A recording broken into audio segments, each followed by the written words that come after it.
Broadcasting live from the Business Radio X studios in Phoenix, Arizona, it's time for Phoenix Business Radio, spotlighting the city's best businesses and the people who lead them. Hello, and welcome to Phoenix Business Radio, broadcasting live from the Business Radio X studio inside Max6 Workspace and the Conscious Capitalism Arizona headquarters in Tempe, Arizona, where we help businesses and connect you with the right people, where we help build businesses and connect you with the right people. I'm your host and Phoenix Business Radio X CEO, Karen Nowicki, and I'm very excited about our conversation today, even though it may not sound like it. I'm tripping over my words. Not enough Java yet today. We are very fortunate to be in conversation today with the Paradigm Shift Financial LLC team. We have co-founders Thomas Blottenberger and Shauna Price with us today. Welcome. Thanks for having us. Thank you. Our pleasure. So we actually have Thomas in the studio with us, and Shauna is connecting with us via Skype because, Shauna, you are in Southern California. Is that right? I am. I'm in San Diego. We're trying to remedy that. Well, maybe you should. Hey, it's less hot here than it is in Arizona, so I think I'm winning right now. And there's salt water and sand. We got a lot of Exactly. sand here. We do. Yeah, actually, we do. We have sand and dust and dirt. Yeah. But you've got the ocean. Are you San Diego specifically, or outlying areas, Carlsbad and all that good stuff? Where are you? I am a little bit inland, but only about 30 minutes from the beach. Yeah. How long have you been there? I've been here since 2015. Oh, a long time. That's good. So it's a We little call bit. you a native. Yeah. No. It's weird that it feels like that's a long time, you know. But Right. From the yeah. standpoint of like we moved to San Diego around the same time with our old firm, and it feels like it was yesterday. But then when someone says, "Oh, you've been there for a while," it's like, "Oh yeah, I guess so. Yeah. And Shauna, I know. where did you originate from? I'm from Vancouver, Canada. Oh, all right. This will be a Yes. fun conversation. Love that. And how long have you been in the States then? Did you come directly from Vancouver? Not to California. I actually went from Vancouver to Hawaii on a scholarship. I went to Hawaii Pacific University. From there, I joined our old firm that we were at, and then the firm, a couple advisors, moved to San Diego. So that's when Thomas and I transitioned in 2015. Okay, now California. I'm understanding the connection because Thomas had mentioned earlier that he grew up in Hawaii. Yep. But you've been in several different states, including Southern Cal as well. Yep. Yeah, very good. So what brought you to Arizona? Compromise with my wife mainly. You know, Who, by the way, happens to be in the studio. Who is in the studio? Yes. We haven't given her a mic yet, though. That's a good thing. If you hear a especially background, like 'cause of- slap. right, what's right, happening. whack. I was to say, especially because about what I'm about to say. So we compromised. I wanted to live in someplace cold, and she wanted to live in someplace warm. So we moved to Arizona. Yes, I'm listening for the compromise piece of this, but I'm not really clear that I'm hearing that. Yeah, me either. You've got a place in the mountains or something.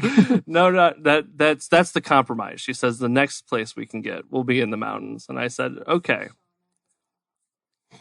Right. Yes. So- Love it. Good. So, okay. well, and I think it's also from the standpoint that, you know, the way Shauna and I have built the practice has been built virtually. We do almost all of our meetings with people digitally. And so we can basically be anywhere and work with anyone in any state. So that was going to be my next question. Let's back up. Let's tell our listeners about Paradigm Shift Financial. Let's start with who you are, who you serve, and then I would love to hear the backstory because it's really interesting how you two decide to come together and create this firm. So either one of you can kick it off for us. Who is Paradigm Shift Financial? Well, Paradigm Shift Financial, who we are mainly is the personalities and the intellect of Shauna and Thomas. And I mean, right there, that's all you really need to know. I was just going to say, because- drop the mic, end the segment. Oh my gosh. Cue up exit music. I mean, I don't mean to pat That's myself all, on the folks. back, If you'd like but to it's get happening. in touch with us, it's just right, exactly. No, so Paradigm Shift was really founded about the reason we founded Paradigm Shift Financial was to help people take their power back with their money and to take their power back in investing.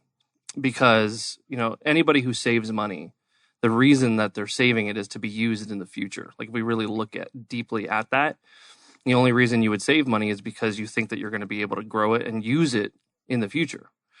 And a lot of people, the way that they're taught to do it, the way the industry takes advantage of people, they're not able to actually accomplish that. So a lot of times the fact that they're saving is in vain. And it creates a space for people of, fear and scarcity versus a space of abundance, and it being less about, well, how am I going to make it, and more about how can I help others. And, if you can grow your money and build it and create wealth, then you can really easily turn your attention to how do I make an impact. So that's what we're about. What was the other part of that question? Well, just that. So who are you as a company? No. And there's a little bit of the backstory. I know we'll get into that more. Who do you serve then? Who is, I'll use the word typical client then for you? So, and Shauna can elaborate more on this one as well, but our actual motto that's going on our new website is that, we can help anyone or anybody, but we're not for everybody. The big key for someone to be able to work with us, or for us to work with someone, is coachability. Amen. So you can have $0 and want to learn to invest and want to start saving and be coachable, and you're our client. You could have $10 million and want to learn how to use it more effectively and get it going more effectively for your future and for legacy. You're our client. People who are not open to learning and don't want to have their own responsibility over their financial experience, those are the people that we tend to. They're not the best fit. Yeah. And Shauna, you want to explain a little bit more about why that's the case? Well, it's the case because people don't learn from other people's advice. They learn from their own experience.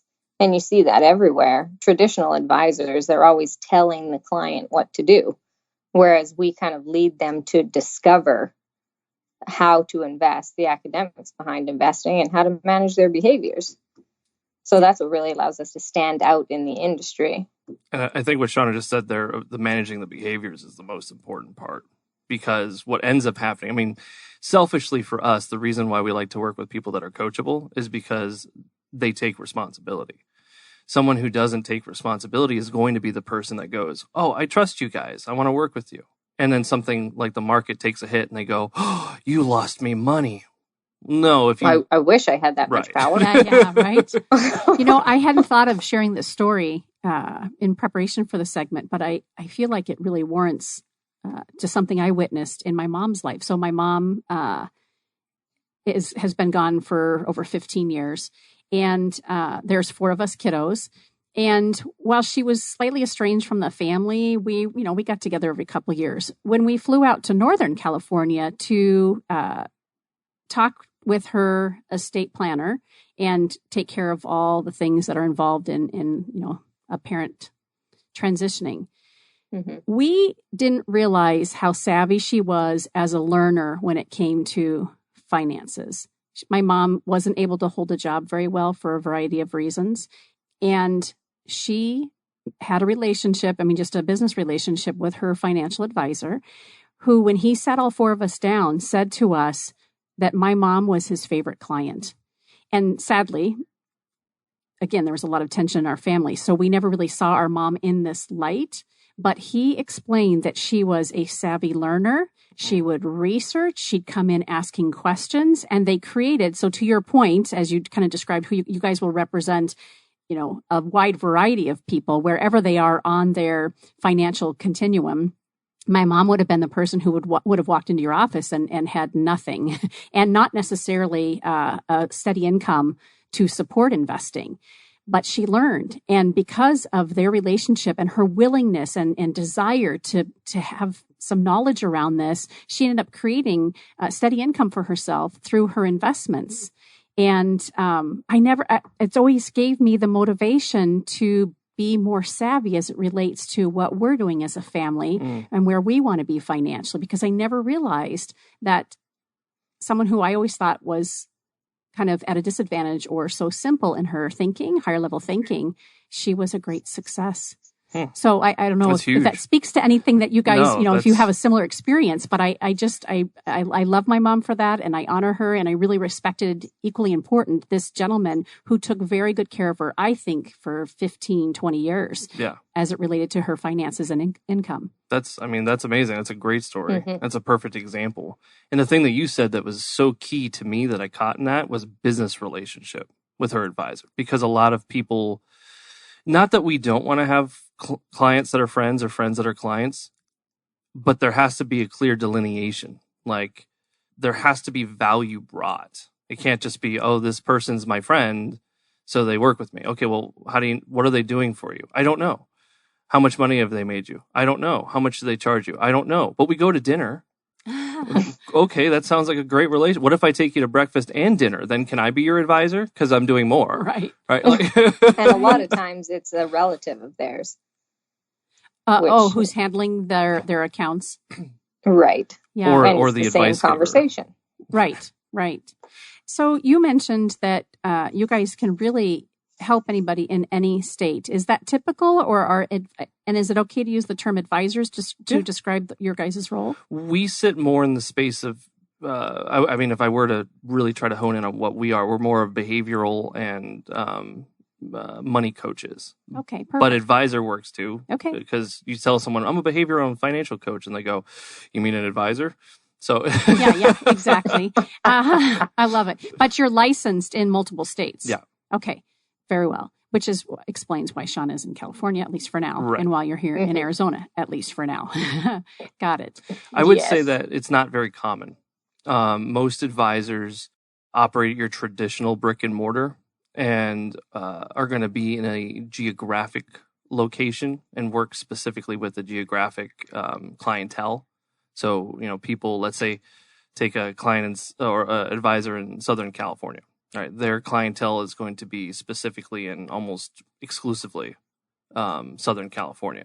The only time you'll generally see people work with people that are out of state is they met them in that state and then moved. Ours are, we get introduced to people in different states, or people in different states see our, listen to our podcasts or see our Facebook shows, and then reach out to us. And I love it. The theme is education, isn't it? Mm-hmm. It's what you had said, Thomas, was in the beginning. It's really who you two are in your beingness, how you show up, how you relate, good or bad. No, just kidding. And I don't know anything about your podcast, but you are educators. You want people to take responsibility and help them along the way. Yeah. Oh, and I misspoke briefly on that. The podcast is coming. Oh, good. But we have been on podcasts and we share that information. Of course. Yeah. Right. But did you say YouTube also? You guys have done some videos? Or is that coming as well? Yes. We have videos from, what was it, Shauna? Real Talk San Diego? Smarter San Diego. It's a show that we were on in San Diego. So those are available on our Facebook page. Love it. And you got bit by the media bug. So here you are. Yes. Yeah. It does a great job to give people some insight as to who you are, especially in a conversation like this, where we're literally just having a conversation, getting to know each other. Very good. All right. So tell me a little bit about each of your backgrounds. Why finance? Why working with people and helping them in their money and their wealth? Either one of you. Shauna, let's let you go first. Yeah, let's let Shauna go first.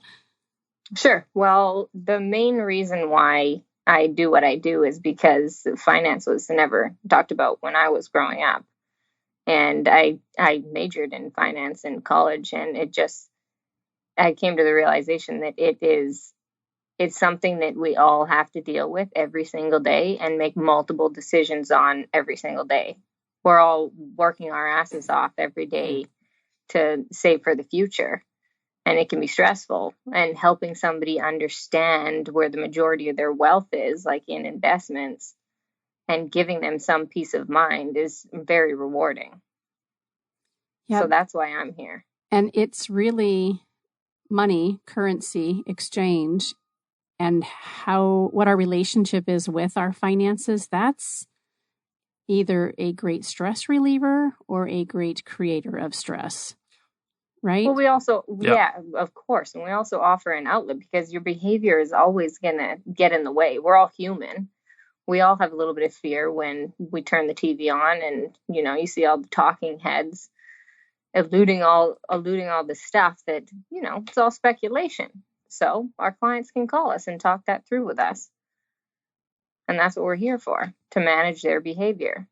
Yeah, it's really funny when you see commercials or when other advice, we have clients that come to us and they'll say, yeah, the person I used to work with told me just to, work on removing my emotions from the investing experience. I go, oh, so like not be human.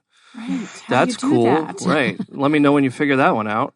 Yeah, and we're not robots, and we don't expect them to be. And so. Right, and everybody's situation is different. The way you would converse with someone like my mom would be very different than somebody who owned maybe a handful of corporations or was really savvy when it came to money management and is looking for you to just assist in that knowledge and that growth. Right. You're not having the same conversation, and that can be an emotional conversation. Mm-hmm. Well, and it's interesting because a lot of the times people with a lot of money are the ones with the most emotional baggage.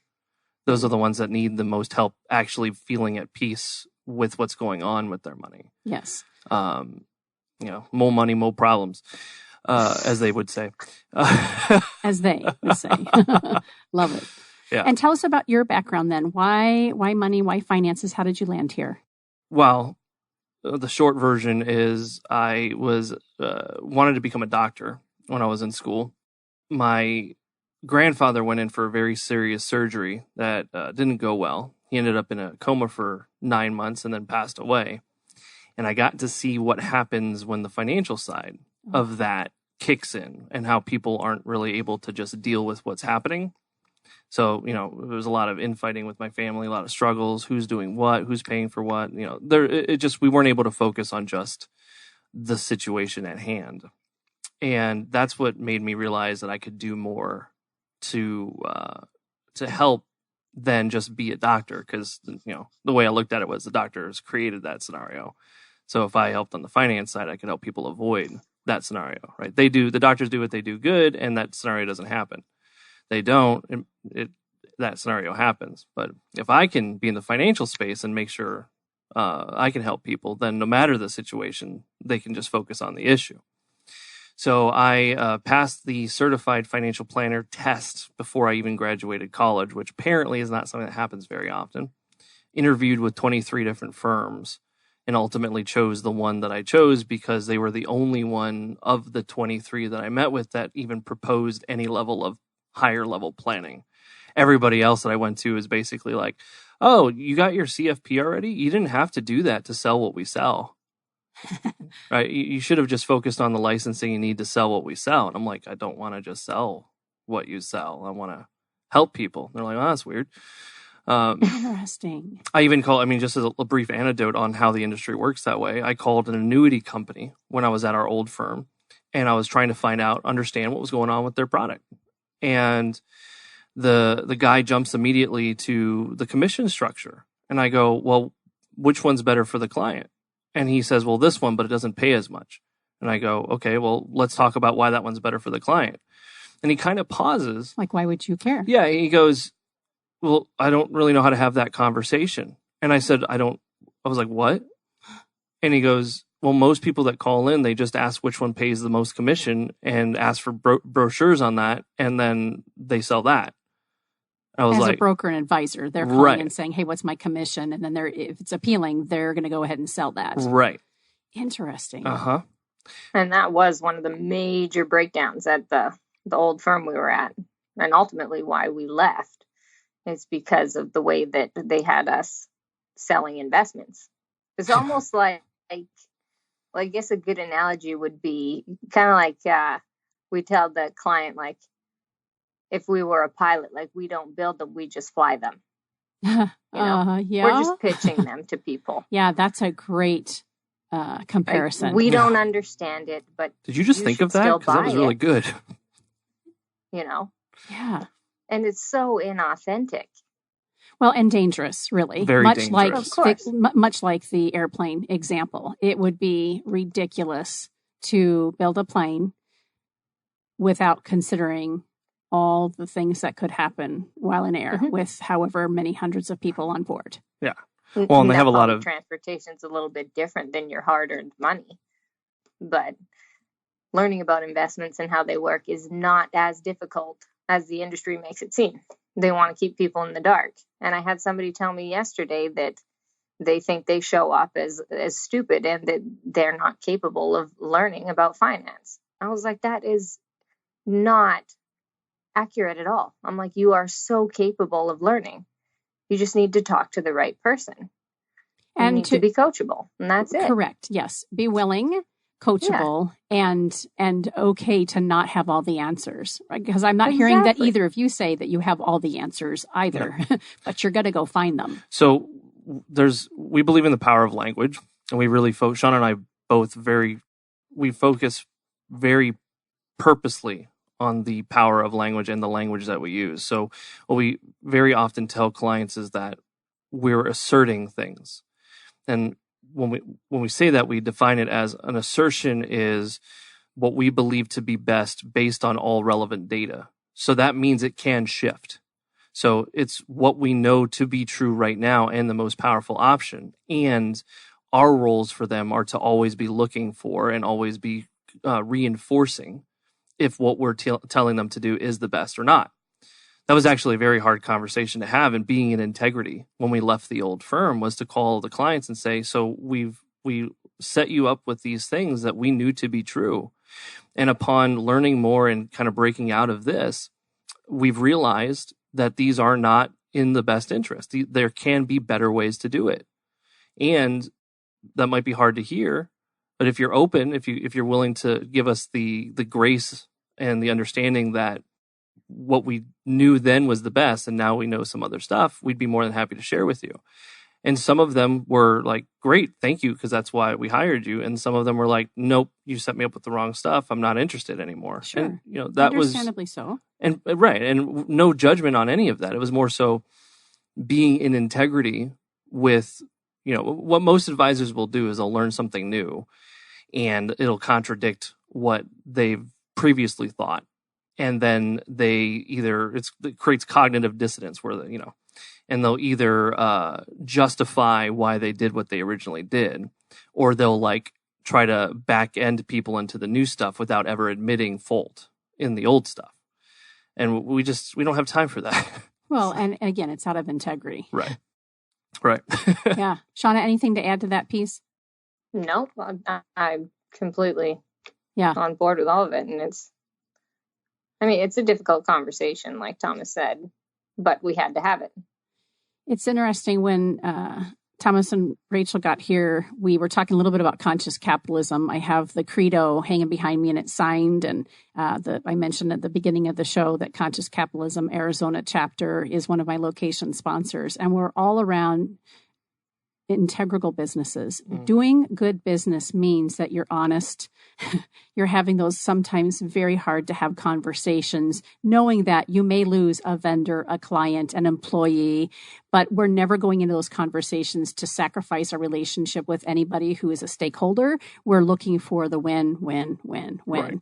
And that's how you're describing your business. I think one of the things that I had read when I was kind of preparing for today's conversation was that you have your guiding principles are your core values. That's very much how I function. Every time I have a show sponsor interested in doing their podcast with us, that's what I start with. Here are our core values. If these resonate with you, we don't have to be an exact match, but if this resonates with you and we can have autonomy and we can have those solid conversations, we're going to be a great fit for each other. Right? I'm pretty good about recognizing right away if someone's a fit for the lifestyle business I'm creating or not. I'm hearing you guys sense too that you really, as you lay out these conversations when somebody initially reaches out to you, do you have a pretty good sense if this is going to be a win-win? Yeah, so we've designed what we call a discovery session.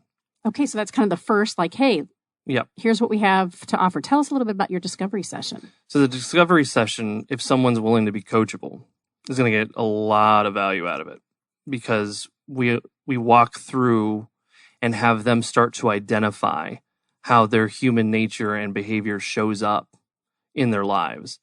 And so, for example, if someone's not, let's say someone goes, well, why is this relevant? Why are we talking about this? I don't want it to, why can't you just look at my money? Okay, we just got an indicator that might not be a great client. Or someone who says, no, I've never done any of these things. I've never showed up this way. I've never thought this. Well, then you're not human. So that can't be true. Now you're not being honest. You're not willing to reflect and look inward.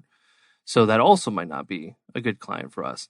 So it allows us to weed out people who are just looking for quick fixes that are not of their own design, of their own capacity. And it also allows us to make, an upfront create a lot of value for someone that is willing to be coachable. Mm-hmm. Sean, anything else that you would add to that? Is there anything I missed in that? Just that we're asking them to have vulnerable conversations. Sometimes it catches them off guard. And sometimes we revisit the discovery session because they're not ready. And that's okay. What a great word, vulnerability, being vulnerable. What other conversation in our lives are vulnerable? Shauna, you said it growing up, and I grew up in a very similar household. We didn't really have conversations about money. I was not taught how to manage money until my dad was sending me more money in college and saying to me, I can cover the bounce checks right now, but you're going to have to learn and figure this out because I can't keep doing it for you, right? Trial by fire. But being vulnerable with a financial coach, a financial advisor, to me seems very comparable to how vulnerable we ought to be when speaking to a doctor who we are in their care. Yep. For sure. And just to the point of vulnerability and to the point of when we made earlier about emotions, what we really focus on is mastery. And from our perspective, like I was talking to a client about this the other day because she was feeling bad. We had a conversation and she like kind of forgot something that she had learned that she had discovered in the last conversation. So we had to bring that back up. And I told her, you don't have to feel bad because you'll never have this figured out. The emotion will always kick in. So all we're trying to do is focus on mastery, where the emotion kicks. For us, the definition of mastery would be how quickly from when the emotion kicks in till you take the correct action. So emotion kicks in, let's say the market drops, right? Emotion kicks in of, oh no, like this, I need this money. What am I going to do? And then you have that little neuron that fires that goes, okay, wait, I know I know how this works. I've been taught how this works. I know that statistically, the markets are up more than they are down. Any of the things that we've showcased for them and taught them to where they take the correct action of not selling out. And they can even take advantage of when the market's down and buy more, buy low. Right. We actually have people that'll we've had a little bit of a rocky, last couple of years. We have people that shoot us emails and go, is now a good time to buy more?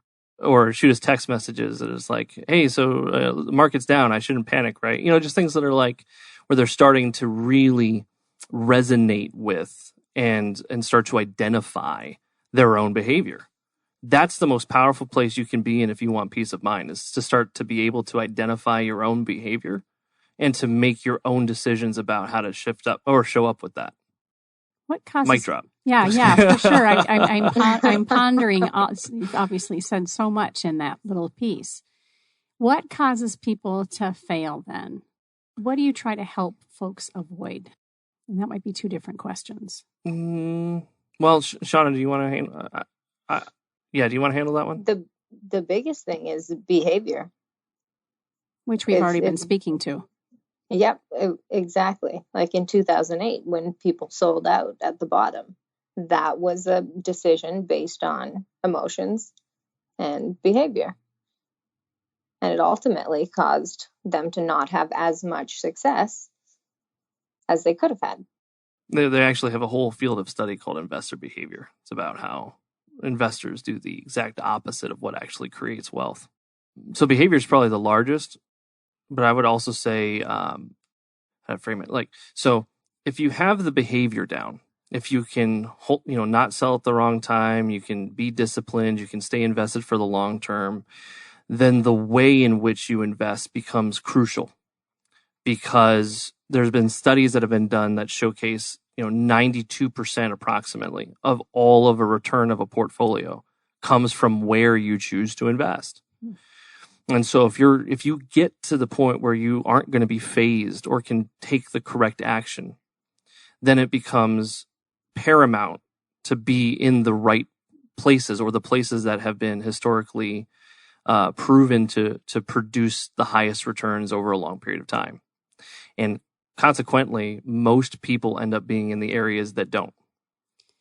As motivated, and this is a question, as motivated by I shouldn't say typical, but most or a lot of the industry advisors who are motivated to sell us something based on their commission or their take on it. Right. So how can you be a great coach and guide and mentor if you're motivated by the numbers and the impact it's going to have on your portfolio and your success versus mine? Right. Well, and then you're actually in violation, even though there's those standards, you're actually in violation of the fiduciary rule at that point. And the fiduciary is to put the client's interest above your own. So almost every advisor, that's why advisors like the insurance world, because the insurance world is only a suitability requirement. Is this suitable for a client? Mm-hmm. And there's a lot of ways to get around doing what's best for the client when you just look at suitability. Mm-hmm. So I don't know how to word this question.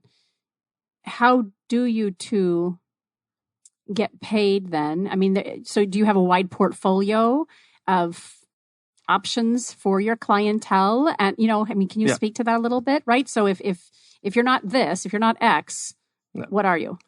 Well, so the first way that we get paid is after the discovery session, we actually charge for the coaching.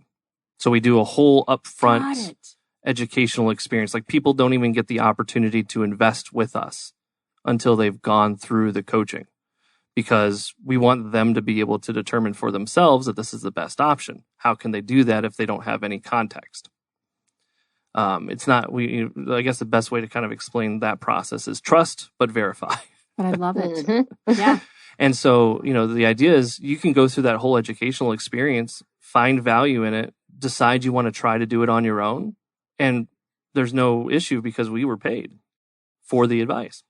But let's say someone gets to the end and they say, I appreciate everything you've taught. I now know how to hold you accountable. I now know how to hold myself accountable. I now know where returns come from and why we would invest a certain way. Can you help me do that? Then we charge a percentage of the assets under management.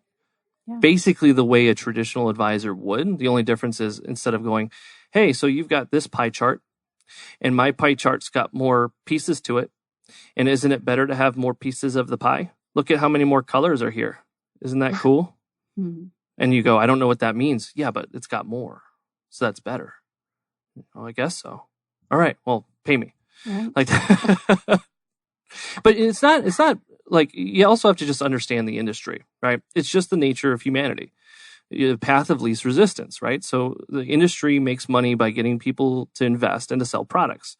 So what's the path of least resistance? Meet a ton of people and have quick meetings. And the people that want to move forward, you sell them something. And the people that don't or want coaching, you push out. That's not your model. No.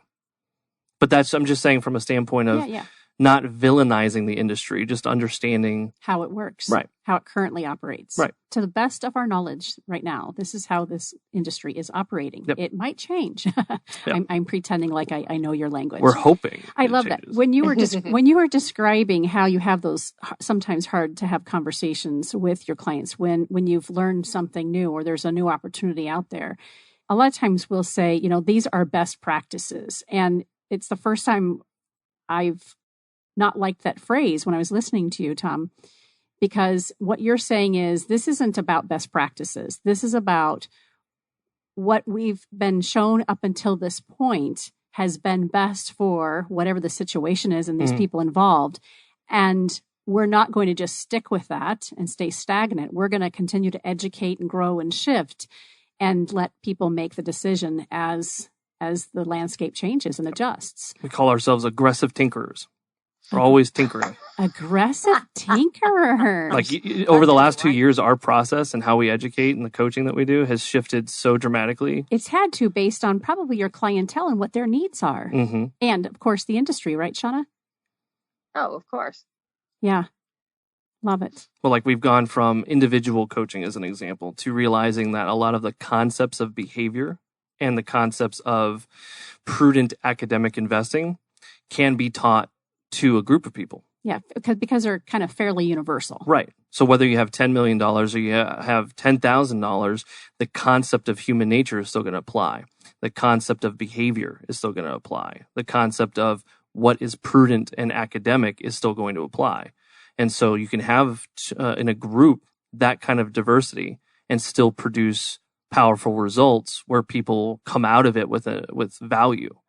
And so we've shifted, and we're about to launch a group community coaching program that is designed around taking a group of people that know wherever they're at. They know a ton. They don't know a lot, from connecting with their behavior and connecting with what their what their purpose is for their money, what they're really about with their money, and then taking them through figuring out how their humanity interrupts that and actually causes them to not achieve that, to here's the most prudent academic long-term way to get that by just passively investing. So the end result of those the goal of that end result of that conversation being people step out of that having not experienced investing as a transaction, but as an actual experience of creation. Smart. Yeah. And these folks these are webinars, or how does that education look? So we're playing with that right Yeah. now. Where we were before was like, let's make pre-recorded videos. And then we thought about that. And we're like, nah, there's no experience with that. So the way we're going to currently run it, and again, trial and error, aggressive tinkerers, right? Yep. So our current thought process is, okay, we're going to host them as webinars, like live conversations. Yeah. And let's say your price point hypothetically was $500. Well, that's $500 if it's just you, or if you bring 19 people in your community. So it behooves you to have an impact on your community for your bottom line, because then you can Venmo everybody, right? And then that community that comes to the event together, we give them conversations and things to start actually opening those barriers and removing the walls around money, the taboo of money. So like you bring your family and your friends and whatnot and participate, that you guys can now start to have conversations about what you're learning. And the idea is that at the end, you form your own community of people that are willing to support you and help you. So it's not just us. There's been a lot of conversation recently in things that I've read around, us being the sum total of the 5 people that we spend the most time with. So if I am running in circles and having conversations with people who are either at the same level I'm at with whatever the conversation is for this, in this situation, it's obviously finance and wealth, or hanging out with people who are at a higher level, guess what? I'm going to be raised to that level. So I love the idea of community. And Rachel, who doesn't have a mic, did mention the word accountability. This becomes, not only am I accountable to myself, but my community. Yep. As I learn, they learn, and we can share in that joy together and have you guys as our guides to get there. Yeah. Most, and speaking to that, most financial advisors, and again, it's not wrong. It's just we were looking at what can create the most impact. Like we want to leave a legacy that goes beyond our company. And most advisors end up working with a few clients, let's say a couple hundred, and then eventually retire. And those clients either have to transition themselves or get transitioned to another advisor. But there's a lot of issues with just working with someone one-on-one, right? Like imagine you're the only one learning about prudent academic investing in human behavior. Okay. And then another 2008 happens.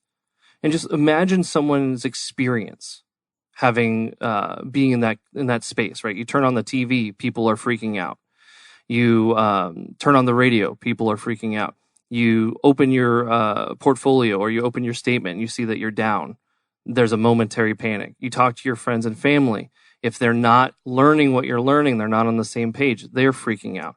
Well, again, human nature tends that we move towards what we hear most often. And so even someone who's truly grounded in the education and they're grounded in understanding can make a mistake because of their environment, because of what kind of information and what kind of support they're getting. If we're the only voice and they've got 10 other voices saying something else. And it goes the other way too, of like, they learn about prudent investing and then they hear about, this new pot stock I should buy, or, Bitcoin, or, any of these things that haven't been empirically tested. If they don't have a community of people that are participating in, there's no academic proof of that. There's no clarity that there's actually a return for the risk you're taking. They take the risk and then lose everything. Yep. They have a fear of missing out. Speak to us about, although I know it's a no-brainer, the name. Like now I'm understanding why you came up with the name Paradigm Shift Financial. Shauna, any more to the story? Like how did you land on that other than it really speaks volumes about who you two are and how you want to show up on behalf of the clients you serve? But is there any other significant or fun story around Paradigm Shift and where you got the name? That was Thomas's Oh, baby. okay. That's your baby. That was the wrong question to turn on to Shauna for. She's so quiet. Sometimes that's because you're not in the studio with us, but it's also because I'm very boisterous. I take over the conversation. I don't know about boisterous. You both are definitely educational, and I can see how fun it would be for your clients to be in a conversation with you as they're learning, as they're growing, and their enthusiasm towards the success that they're having towards their wealth and their retirement. It makes sense. Yeah. What do you guys do for fun? Is it all money all the time and all education all the time, or do you have fun? Let's have Shauna speak to that first. Then we'll have boisterous Tom tell us. Lately, I heavily caffeinate myself because I have a 4-month-old, so that's what I do for fun right now. And Peyton, right? Little Peyton? Little Pei-Pei. Little Pei-Pei. How do you spell her name? Peyton. Yeah, my daughter is 23 now, and her best friend is a Pei-Pei. Is a Peyton. Yeah. So 4 months old. This is your first little one? First little one, and it's a blessing to work in a partnership with Thomas and us be kind of yin and yang because we have each other's backs, and he's definitely had my back through this adjustment period that I've gone through with having a child and all the ups and downs that come with it. So I get to enjoy life, and he handles all our client interactions right now. So I have to thank him for that. You're welcome. I mean, let's just be frank. It's not like she doesn't do anything, right? She's the one. I'm like, did we send that to this client? And she's like, yeah. I'm like, okay, great. Did we fill out that paperwork? And by we, obviously, I mean her. And she's like, yeah. I'm like, okay, great. So she's handling a lot. Yeah. I remember when she cracks the whip, I think, is what I'm hearing. Yeah. I surround, yes. I'm a smart man in that space. I surround myself with powerful women that tell me what to do. Giggle, giggle, giggle from the woman here off mic.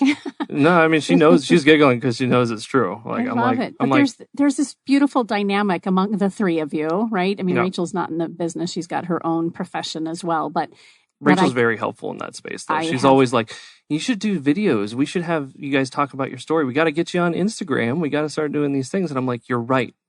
I know you're right. You make so much sense. And let's do it. Yes. That last part's the part anyway. So Shauna is busy taking care of a newborn. How about you, Tom? What do you like to do in your spare time? Well, when I'm not saving the world in the investing space, I enjoy saving the world from zombies. Okay, you're going to have to explain further. Yeah, video games. Really? Is there a favorite one? I'm not a gamer, so what's... There's this one called Dying Light that's really fun because you're basically parkouring around a town filled with zombies. I know what the word parkour means because I've got a 12-year-old who thinks that every time we go somewhere, he gets it's the a parkour. Right? Yeah. But no, I carry a first aid kit. Right. Yes, for sure. I also get to live vicariously because I have zero flexibility, so there's no chance that I could actually climb a building, for example. But you're a gamer. Yeah. Yeah, and but you said zombies. Does this particular game that you spoke to have a zombie piece? It's a zombie apocalypse, yeah. It is? Yeah. Oh. So you're walking around beating up zombies and, trying not to die from zombies. Do you like any of the Netflix series or any of Walking Dead? Yeah. Yep. Mm-hmm. Interesting. Yep. Yeah. And have you, would Comic-Con be the right venue for you? It's funny. I guess I can share this because we didn't end up. They wanted to go a different direction because they wanted to manage their own stuff, which we were like, "Ooh, good luck with that." But we actually were in the running to manage Comic-Con's retirement plan. Interesting. So there's no accident about that. You know what I mean? Yeah. Zombies. I also play D&D, just in case anybody's wondering how much of a nerd I actually am. What is the Netflix series that I just got done watching that was D&D? Was it Critical Role? Or? No, the middle school kids. Stranger Things. Oh my gosh. Did you watch that, Shauna? I've seen the first season, and I was like, what are they playing? I looked at my husband. I'm like, what is this game? And he's like, it's D&D. I'm like, oh my gosh, this is what Thomas Thomas's does. thing. Yeah. Did you watch that series? No. It was. Any interest?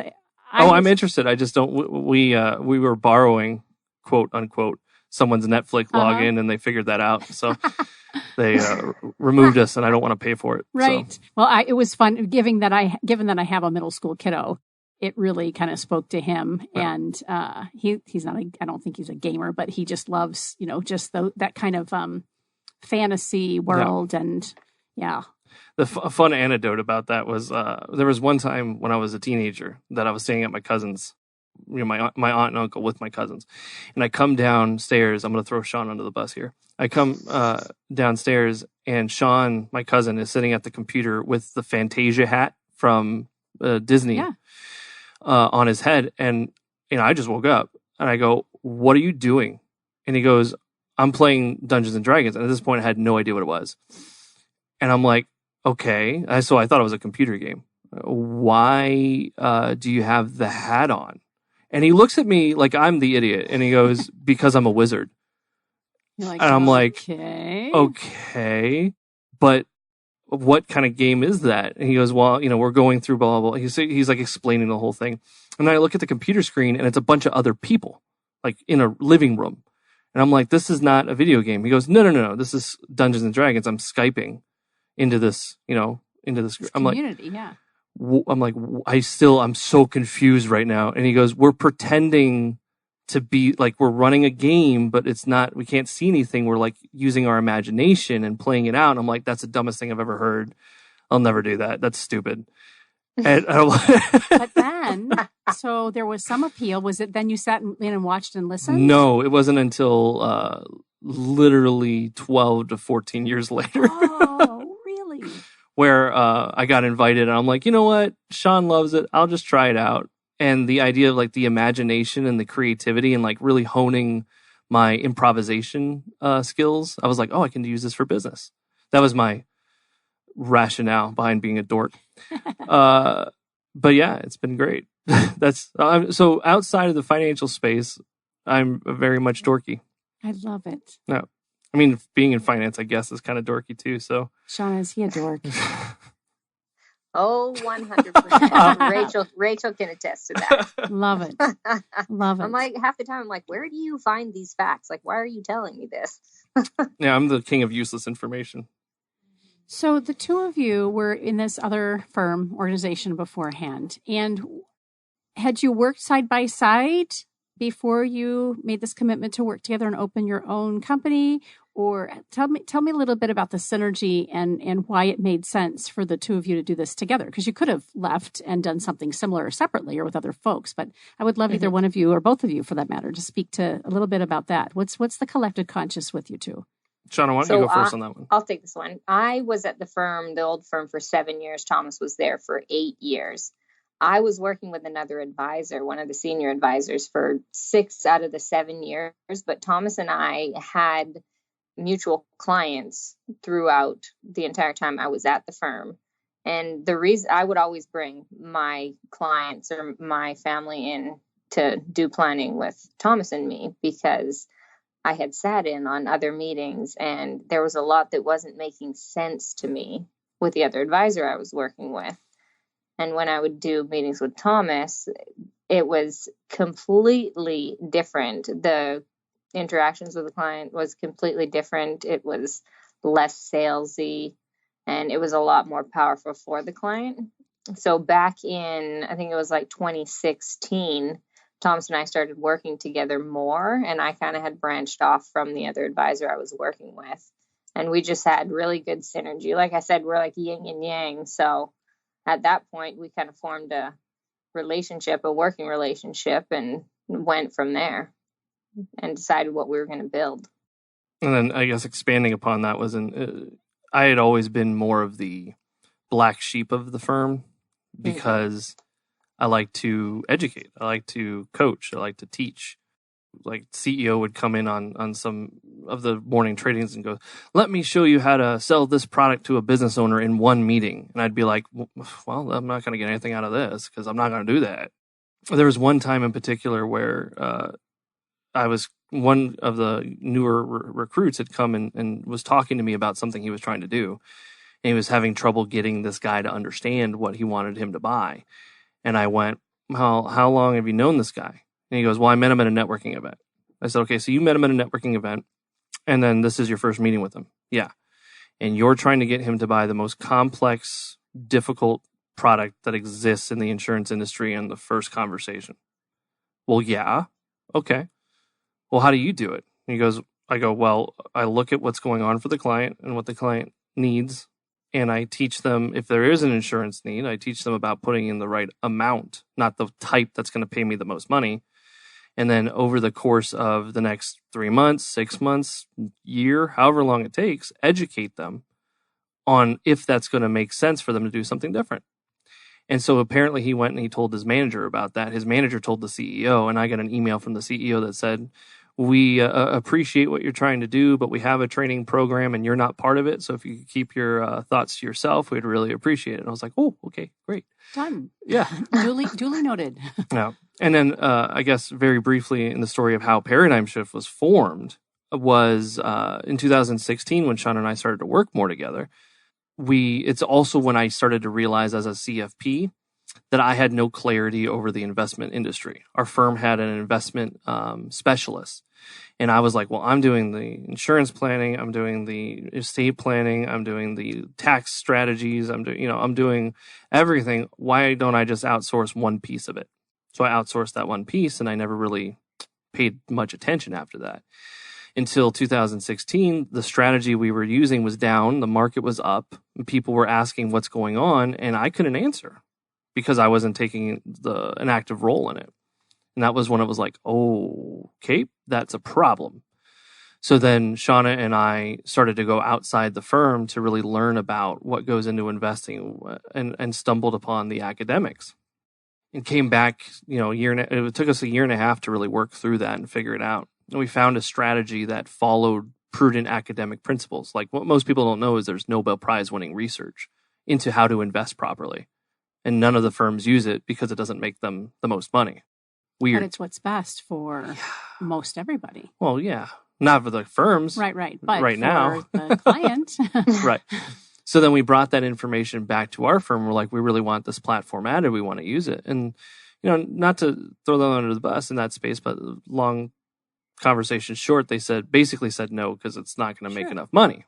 And we sat back and we're like, okay, well, we have two options. We either stay here and keep our current revenue, not do what's best now that we know what's best, or we leave everything behind, start from zero, leave all of our contracts. We were making six figures just from on residual income, and we decided to leave all that behind, much to, Rachel's disappointment. And she's given him one of those looks, right. So we know that that's not entirely true. Wait till you get in the car. I'm gonna get slapped. But that was the reason Paradigm Shift was formed was because we had a paradigm shift. I had actually bought the domain name for Paradigm Shift back in 2013 with the word financial. Mm-hmm. Yeah, Paradigm smart. Shift Financial. Because I had learned, I had a paradigm shift. You yourself back then. Experienced it. Yeah. And the definition of paradigm shift I used when I bought it was a change in the underlying thought process or assumption that leads to new results. And that's the objective, is to get people to think differently so that they produce different results. So fun to get to know both of you, all three of you, actually. I just have verbal or nonverbal cues over here from Rachel, so I feel like I'm getting to know her as well. When you don't know how great it is for me to be able to say some of the stuff I'm saying and her not to have a mic at the moment. I mean, it's a temporary bliss because it's going to hurt later. But she's sitting by your side, so I know she's in your peripheral, but she's nodding her head. She's smiling a lot. It really is kind of fun to watch because I know that's the dynamic between Mike and I too. Yeah. All right. So if and when our listeners are ready to reach out to you, where can they find you, website wise, but also social media if you're out there on social media? Well, website is www.paradigmshiftfinancial.com. Mm-hmm. Paradigm is PARADIGM. I learned the hard way that not shit, S-H-I-T. Right. But S-H-I-F-T. Yes. Shift. Yes. With the F Shift. for shift. Got it. Shift. I got to learn to pronunciate. So paradigmshiftfinancial.com. No, I got you. I'm just playing with you. I know. And then social media, just Paradigm Shift Financial. Facebook, LinkedIn. Oh yeah, I guess that's there's so many. All of them. Yeah. The Facebook. You can reach us on the Facebook. LinkedIn, we're there as well. And then Instagram shortly, soon. Yeah. Right, Rachel? I'm watching for right? that. Yeah. And Rachel's of course, nudging. you can connect with us through our website. Okay. Yes, of course. And we can find you both on LinkedIn. Yes. Yeah. Yes. Great. And it all starts with a discovery conversation. Or for some people, if you're kind of just curious and want to learn more, then start following on Facebook and LinkedIn and eventually Instagram. And be watching for the announcement for these group coaching opportunities. And it's worth mentioning, like, we left behind the revenue we left behind for the purpose of helping people. So our primary driver is helping people. So I've got people that occasionally call us that aren't actually clients, that just need some assistance, some guidance that we help. Like there's a lady who's not a client that needed assistance thinking differently about how to handle debt. And so I spent about 45 minutes walking through with her, helping her understand why she was in the debt cycle, and that the answer for her wasn't actually paying off the debt. It was creating a new habit of saving, so that once that occurred, she could actually handle the debt and keep saving. But she didn't pay us for that. Right. And I guess I probably don't want to like say, hey, we'll help you for free. But I guess that's kind of what I'm saying is like, if you're not ready, you're intimidated by investments, but you have questions. Don't be afraid to ask. Don't be afraid to ask. We're more than happy to assist. Yeah. That speaks volumes to me. I do the same. A lot of folks will reach out. They'll offer coffee, or they just want to kind of, the whole pick your brain. I want to pick your brain.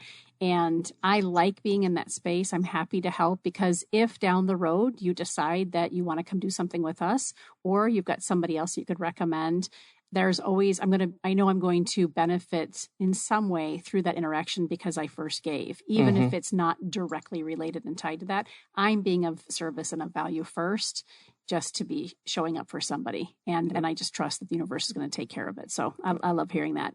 Shauna, any lasting or parting words from you before we close our segment? I think ending on why we created Paradigm Shift and what the actual definition is pretty solid. Yeah, I agree. Anything else, Tom, that you can think of that you want our listeners to be aware of?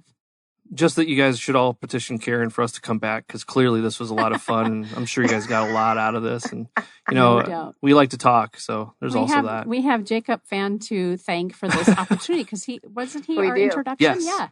Yeah. He's fantastic media.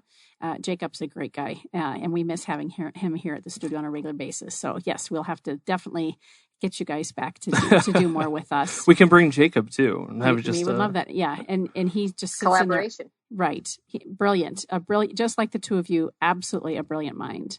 All right, so this wraps up today's segment of Phoenix Business Radio with Business Radio X, broadcasting live from within the Max 6 and Conscious Capitalism Arizona studio. Some media leans left, some